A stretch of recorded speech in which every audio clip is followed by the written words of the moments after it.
Lachlan back with another video for you. I must say, I was deeply surprised by the amount of positive feedback I received for my first social justice video, so as promised, I'm making another one.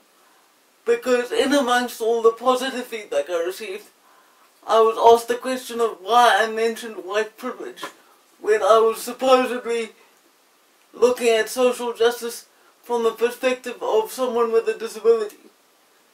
The reason I mentioned white privilege is that it is the cornerstone of the social justice ideology. And I reject the concept of white privilege and privilege in general as it is used today, because it has its roots in communist ideology, which was first espoused by Karl Marx and his colleagues. If you've read the Communist Manifesto, or you even have a cursory knowledge of 20th century history, you'll know that everywhere communism has been implemented, there has been death and suffering on a scale which is almost unimaginable.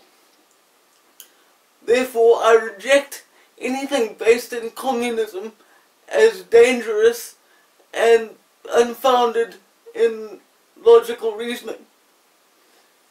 Communism itself is an ideology which, by my understanding, seems to have no practical basis in reality.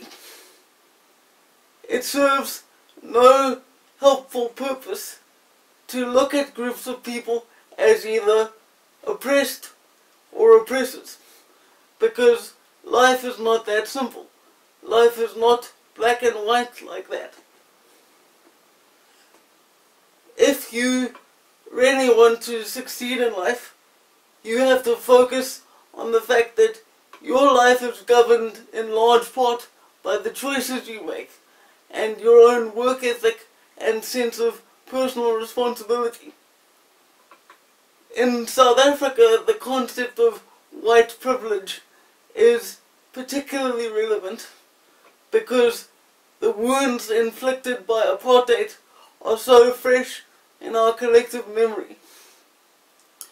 While I acknowledge that apartheid was a monstrous system which did vast damage to the lives of non-white people all over the country, I, as an individual white person, will not take personal responsibility for the actions of other white people with whom I do not agree and whose ideas I do not support. I was four years old when apartheid came to an end. So the very idea that I'm somehow culpable for the actions of others, I find to be flatly ridiculous.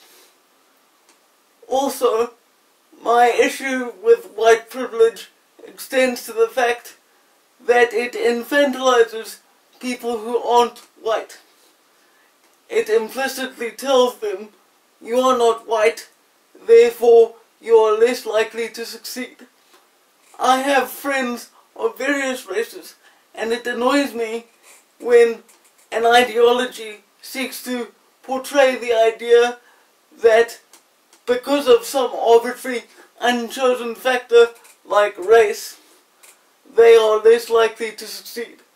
Yes, there are challenges put in the way of non-white people even to this day, in terms of lack of access to education and other resources that white people do have easy access to because of the historical legacy of apartheid.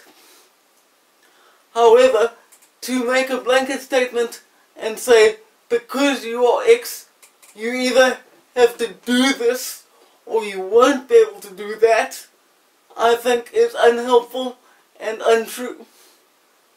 Every life is operated on an individual basis, and to operate with a mentality of in-group, out-group, privileged, oppressed, I believe that's a waste of time.